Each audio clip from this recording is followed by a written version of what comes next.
अस्सलाम वालेकुम viewers, welcome back to my YouTube channel. उम्मीद करता हूँ सब खैरियत से होंगे। आज की इस वीडियो में आपके साथ बहुत ही अच्छी एंटीबायोटिक के बारे में रिव्यू करूँगा जिसका नाम है एज़ोबार। एज़ोबार को किन किन कंडीशन में इस्तेमाल किया जाता है, इसको इस्तेमाल किस तरह से करना चाहिए और इसके क्या साइड इफ़ेक्ट्स हो सकते हैं, इसके बारे में कंप्लीट रिव्यू आज की इस वीडियो में आपके साथ शेयर करूँगा। एज़ोबार टैबलेट की फार्मूलेशन को हम देखें तो इसमें एजिथ्रोमाइसिन पाई जाती है। एजिथ्रोमाइसिन जो कि एक एंटीबायोटिक है, ये ब्रोस्पेक्टर एंटीबायोटिक है, यानी कि इसको बहुत ज़्यादा किस्म के बैक्टीरियल इन्फेक्शन को ठीक करने के लिए इस्तेमाल किया जाता है। ये एंटीबायोटिक है तो इससे ज़ाहिर होता है कि ये एंटीबैक्टीरियल इन्फेक्शन को ठीक करने के लिए इस्तेमाल की जाती है, लेकिन हर एंटीबायोटिक का अपना अपना फंक्शन होता है और एजिथ्रोमाइसिन का भी अपना फंक्शन है। तो एजिथ्रोमाइसिन यानी एज़ोबार किन कंडीशन में इस्तेमाल किया जा सकता है, इसके बारे में बात करते हैं।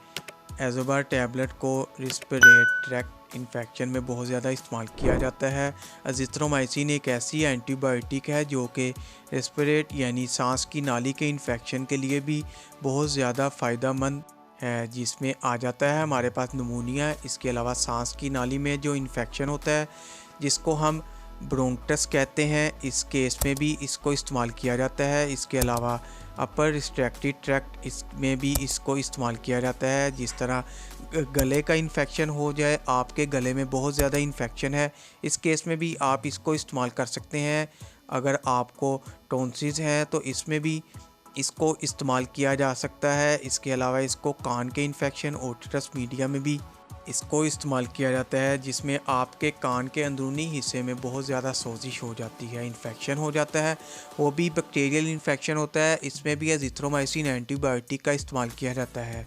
इसके अलावा इसको आप सेक्सुअली ट्रांसमिट इन्फेक्शन में भी इस्तेमाल कर सकते हैं, यानी वो इन्फेक्शन जो इंटरकोर्स के दौरान ट्रांसमिट होते हैं, इसमें भी इसका इस्तेमाल किया जाता है। इसके अलावा इसको बुखार में भी डॉक्टर कॉम्बिनेशन के साथ इस्तेमाल करवाते हैं, क्योंकि बुखार के अंदर आपको कोई ना कोई इन्फेक्शन हुआ होता है, जिससे गले में इन्फेक्शन हुआ होता है, तो इस केस में भी इसको इस्तेमाल किया जाता है। इसके पैक पर लिखा होता है 3 कैप्सूल या 3 टैबलेट अवेलेबल होती हैं। एजिथ्रोमाइसिन की 3 टैबलेट एक पैक में होती हैं, तो इसको आपने 3 दिन ही इस्तेमाल करना है। ये 3 डोज पैक होता है जो आप 3 दिन ही इस्तेमाल कर सकते हैं और ये 3 दिन के अंदर ही बैक्टीरियल इन्फेक्शन को ख़त्म कर देता है। अगर बैक्टीरियल इन्फेक्शन कोई लंग्स का है, साइनस इन्फेक्शन है, थ्रोट इन्फेक्शन है, यूरिनरी ट्रैक्ट इन्फेक्शन है, कोई भी ऐसा इन्फेक्शन है वो 3 दिन में ख़त्म हो जाता है। ये टैबलेट इन तमाम टाइप्स के इन्फेक्शन में इस्तेमाल होता है। अब बात करते हैं इस टैबलेट के साइड इफ़ेक्ट्स के बारे में।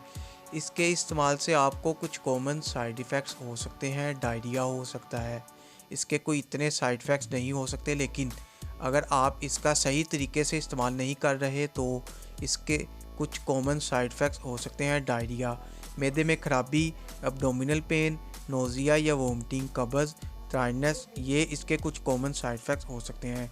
इसको आप ऐसे इस्तेमाल करें जैसा कि ये 3 दिन का पैक होता है। इसको आपने रोज़ाना दिन में 1 मरतबा इस्तेमाल करना है। इसको आप पानी के साथ इस्तेमाल कर सकते हैं और आपने इसको हमेशा खाना खाने से पहले ही इस्तेमाल करना है। खाना खाने से 1 घंटा पहले या खाना खाने के 2 घंटा बाद इसको इस्तेमाल करना है। वीडियो अच्छी लगे तो वीडियो को लाइक और शेयर ज़रूर करें।